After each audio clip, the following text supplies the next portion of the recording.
झारखंड की राजधानी रांची में पंचायत सचिव के सफल अभ्यर्थी 20 से ज्यादा दिनों तक डटे रहे। इस दौरान कई जनप्रतिनिधियों से बात हुई, मुख्यमंत्री तक भी बात पहुंचाई गई। कांग्रेस, बीजेपी, जेएमएम तमाम दलों के नेताओं से संपर्क किया गया, लेकिन कहीं से भी कोई रास्ता नहीं निकला। अंततः छात्रों ने यह तय किया है कि फिलहाल इस आंदोलन को स्थगित किया जाता है, खत्म नहीं किया जाता है। आंदोलन को स्थगित किया जा रहा है फॉर टाइम बिंग, ताकि सरकार को थोड़ा समय मिल जाए और सरकार बीच का रास्ता निकालने की कोशिश करे। दरअसल कल शाम यानी कि गुरुवार शाम को इन छात्रों की बात शिक्षा मंत्री और झामुमो कोटे के मंत्री जगन्नाथ महतो से हुई है। उन्होंने थोड़ा समय की मांग की है। उन्होंने आश्वासन दिया है कि एक रास्ता निकालने की कोशिश की जाएगी। बाद में माले के जो विधायक है बगोदर से विनोद सिंह, उन्होंने इनका जो आमरण अनशन है, भूख हड़ताल, वो तोड़वाया है। उसके बाद छात्र यहाँ पर बैठे हुए हैं और अब अपने यहाँ से गंतव्य की ओर रवाना होंगे। हुसैन, अंततः ये हुआ कि ये आंदोलन को आप लोगों ने फॉर टाइम बिंग स्थगित कर दिया है। यह आंदोलन फिर चल सकता है, फिर आपको डिमांड वही हो सकती है। अभी क्या लगता है कि ये आंदोलन का क्या आउटकम लेकर यहाँ से जा रहे हैं आप लोग? देखिए, आउटकम तो अभी तक से हमें कुछ नहीं मिला है सर यहाँ से, क्योंकि तमाम विभाग के मंत्रियों से मिलने के बाद केवल हमें आश्वासन मिला है। और उस आश्वासन में उन्होंने कहा था कि कैबिनेट की बैठक में हम आपकी बातों को रखेंगे। और चूँकि आलमगीर साहब से हम लोग बार बार मिले थे, लेकिन चूँकि दिल्ली से आलमगीर साहब जब आए थे तो कैबिनेट की बैठक का तिथि तय हो चुका था। तो वो आए उस दिन, हम लोग जिस दिन कैबिनेट की बैठक थी, सुबह हम लोगों से मिलने के लिए गए। तो उन्होंने साफ कहा कि जो भी चीज़ें कैबिनेट में प्रस्तावित होनी थी वो पहले से ही मेंशनिंग हो चुकी है। अभी इस समय आपका पंचायत सचिव की बहाली के बारे में मेंशनिंग नहीं हो सकता है, लेकिन फिर भी हम विभाग में जाकर चर्चा करेंगे वहाँ पे। लेकिन चूंकि आलमगीर आलम साहब जैसे वहाँ पे गए तो कैबिनेट की बैठक में वो शामिल नहीं हो पाए, उससे पहले वो निकल गए। तो इस बात पर चर्चा नहीं हो पाया। तो जैसे उन्होंने कहा है कि मेंशनिंग नहीं हो पाया, तो हम लोग अगले कैबिनेट तक इंतजार करेंगे कि क्या हो रहा है क्या नहीं हो रहा है। और हमारा जो लड़ाई है ये अन्य स्वरूप में जाएगा। जिस तरह से हम लोगों ने ह्यूमन चेन बनाया था, मानव श्रृंखला बनाया था, वो अगली कैबिनेट में हम लोग फिर से प्रस्तावित रूप से ह्यूमन चेन बनाएंगे उसी जगह पे। फिर जो अगली कैबिनेट की बैठक रांची में बैठेगी तो उस दौरान फिर आप तमाम लोग यहाँ मौजूद रहेंगे? बिल्कुल, हम लोग यहाँ नहीं बल्कि प्रोजेक्ट भवन में। और फिर से जैसा हमारा कैबिनेट का मतलब कि एक ह्यूमन चेन बना था, उसी स्तर पे हम लोग फिर से अपने ह्यूमन चेन को मजबूती से फिर से धरातल पर उतारेंगे। और जब तक से हमारा नियुक्ति नहीं होगा, हम अपने लड़ाई को बहुत सारे स्तरों के साथ, बहुत सारे तरीकों के साथ लड़ने का प्रयास करेंगे। और जब तक से हमें न्याय ना मिले, जब तक से हमें जीत ना मिले, तब तक हमारा ये जंग जारी रहेगा। चूँकि इस वैकेंसी में 50% जो महिलाओं को आरक्षण था, तो आप लोगों को क्या लग रहा है कि इतने दिन शिद्दत से मेहनत करने, मशक्कत उठाने के बावजूद भी कुछ रिटर्न आप लोग लेकर नहीं जा रही हैं? घर परिवार में क्या कह पाएंगे आप? सर कुछ नहीं बोलेंगे। इतना 5 साल हमारे घर परिवार तो इंतजार किए ना, कुछ दिन और से ही इंतजार कर लिया जाएगा। नियुक्ति तो हम लोग लेकर ही रहेंगे। नए स्तर से आंदोलन करेंगे हम लोग, नए सिरे से। अभी स्थगित हुआ है, खत्म थोड़े कर रहे हैं। हम लोग नियुक्ति तो लेकर ही रहेंगे, चाहे किसी भी तरीके से हो। जिस तरह आप लोग प्रोजेक्ट भवन पास जुटी, उसका भी असर सरकार पर बहुत ज़्यादा नहीं पड़ा? सर अगर वैसा असर होता तो कुछ ना कुछ पॉजिटिव रिजल्ट तो जरूर ही आता। पता नहीं, समझ में नहीं आ रही सरकार क्या चाहती है हम लोगों से क्यों दुश्मनी ले रही है, क्या हम लोग उनको बिगाड़े हैं। जिस तरह शिक्षा मंत्री की बात आई, उससे थोड़ा सा उम्मीद, भरोसा जगा? हाँ, भरोसा तो जगह है, क्योंकि उन्होंने कहा कि आलमगीर मतलब जो आपके विभाग के मंत्री है वो गए हुए हैं बाहर, तो जब वो आएंगे तो हम लोग बात कराएंगे निश्चित ही आपकी।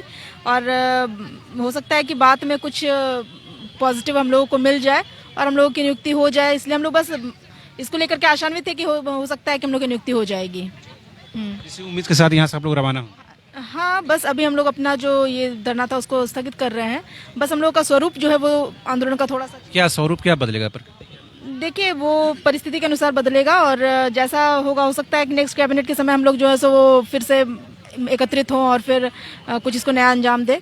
और बाकी मंत्रियों से मिलना जुलना जो ये सब है, ये सब तो होता ही रहेगा। मुझे लग रहा है रांची आने का कुछ रिजल्ट मिला, कुछ सरकार तक बात पहुंची या उनके कानों तक बात पहुंची।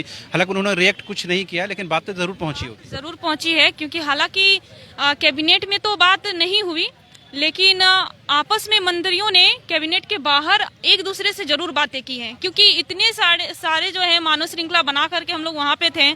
कल जो थी काफ़ी तादाद थी, बहुत बड़ी ही तादाद में हम लोग वहाँ पे पहुँचे थे।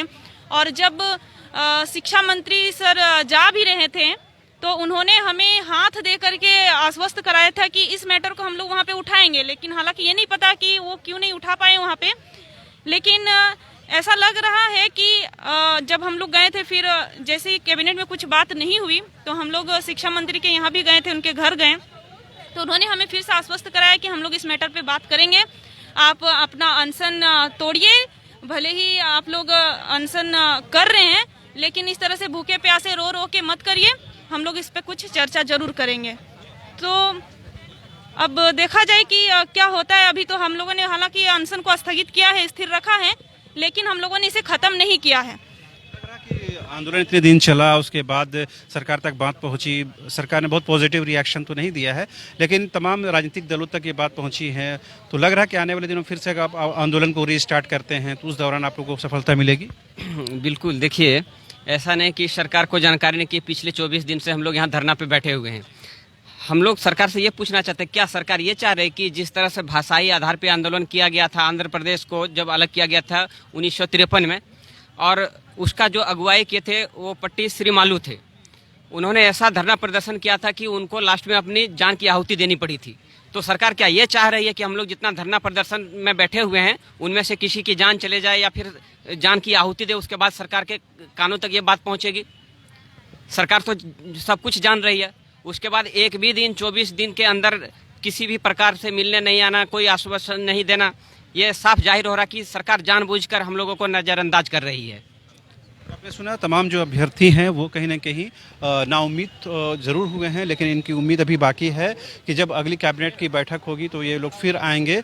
लेकिन जो एक ख़ास बात इन लोगों ने बताई है कि शिक्षा मंत्री से कल जो यानी गुरुवार को जो बातचीत हुई और उसमें उन्होंने इस बात का उल्लेख किया, रेखांकित किया, मेंशन किया कि ये आप लोग पता कर लें कि इस वैकेंसी यानी कि पंचायत सचिव के अभ्यर्थियों की वैकेंसी में कितने बाहरी हैं और कितने भीतरी हैं। तो बड़ा सवाल ये उठता है कि कहीं ना कहीं पेंच यहीं फंसती हुई नज़र आ रही है कि सरकार ये मानती है कि इस वैकेंसी में ज़्यादातर जो लोग हैं वो बाहरी हैं। हालांकि इसे तो किसी भी रूप में तर्क संगत ढंग से सही नहीं ठहराया जा सकता है, लेकिन सरकार के नज़र में ये बातें ज़रूर चल रही हैं। हालांकि विनोद सिंह ये मानते हैं कि ये बात नहीं है, इसके अलावा भी जो बातें हैं उस पर भी कहीं सरकार का ध्यान है, खास करके नियुक्ति नियमावली में जिस तरह संशोधन किया गया है उसके बाद ये मामला और पेचीदा हो गया है।